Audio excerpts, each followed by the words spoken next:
Perkenalkan, saya Yuliana Tintin, saya dari kelas manajemen 18C, NPM 184113332. Di sini saya akan menjelaskan tentang kuis manajemen resiko operasional.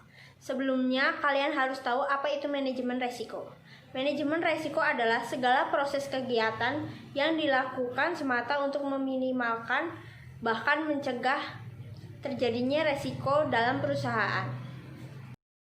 Selanjutnya, saya akan menjelaskan tentang manajemen resiko operasional.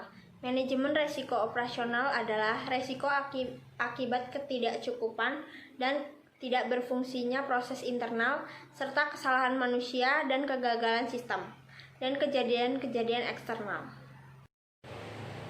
Sumber resiko operasional dapat bersumber dari yang pertama, sumber daya manusia, yang kedua, proses internal, yang ketiga, sistem dan infrastruktur, dan yang terakhir adalah eksternal.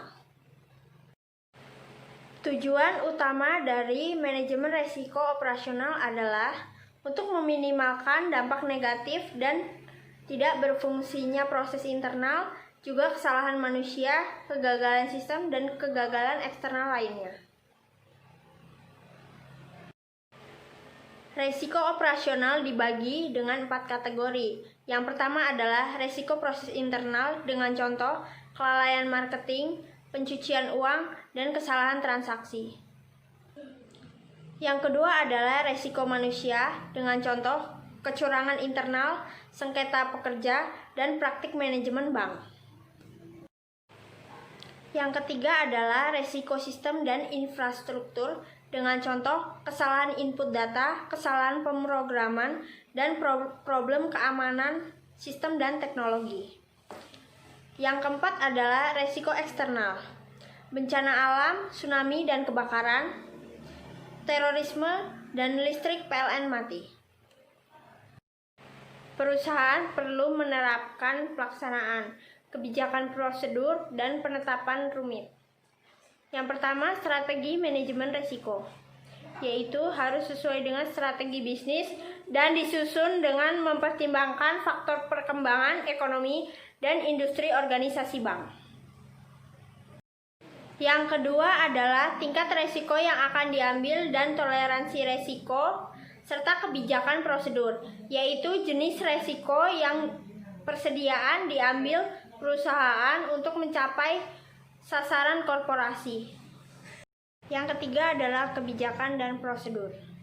Perusahaan harus diinternalisasikan proses limit, bisnis, dan aktivitas pendukung. Yang keempat adalah limit. Perusahaan harus menetapkan limit risiko untuk kemampuan modal perusahaan.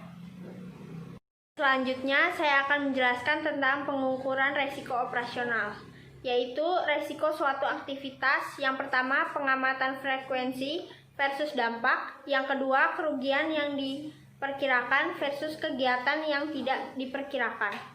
Dengan menggunakan metode RSCA, KRI, dan LED.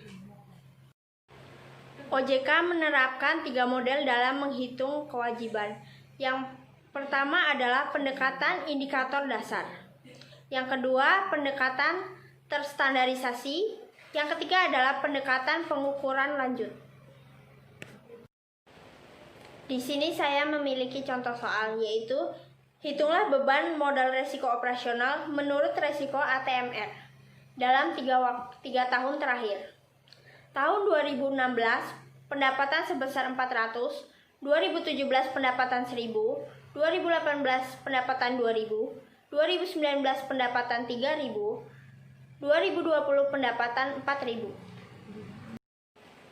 Penyelesaiannya adalah 12,5 dikalikan dengan beban risiko operasional sama dengan 12,5 dikali 15% dikalikan dengan 400 ditambah 1000 ditambah 2000 lalu dibagi dengan 3. Hasil dari 4.000 ditambah 1.000 dan ditambah 2.000 adalah 3.400. Lalu sama dengan 15% dikalikan dengan 3.400 sama dengan 510 dibagi dengan 3, hasilnya adalah 170. sama dengan 12,5 dikali 170, hasilnya adalah 2.125 juta rupiah. Terima kasih. Sekian video dari saya.